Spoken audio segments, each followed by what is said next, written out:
While this is my first exit I've led as a CEO, I've been part of two other venture funded tech companies.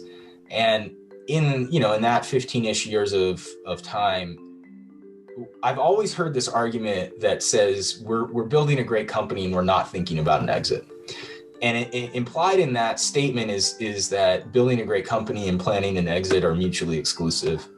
And I don't think that that's true. I think that building a great company actually has to include exit planning. To not do so, I think, is actually doing a disservice to all of your stakeholders. And I'll come back to that in a second. But my point there is we were thinking about our exit and we were building a great company. And those two things fed one another. And I'm really glad that we did that, because when the exit came, it came hot and heavy. There was a substantial amount of competition for the business that led to a very quick close. And had we not been prepared, had we not thought through some of these things before, I think we could have ended up making a deal that didn't benefit everybody as much as it did. So that's kind of my first thing I would say.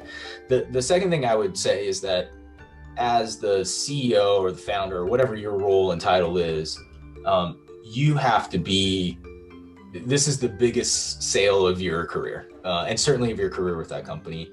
And I think you really have to embrace that.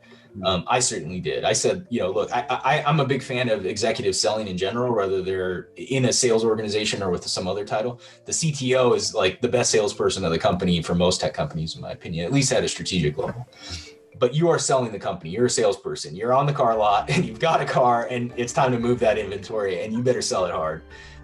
And so I think if you can embrace that role and find satisfaction in following through, that the process itself will actually be much more beneficial for you and frankly, a little bit more enjoyable as well.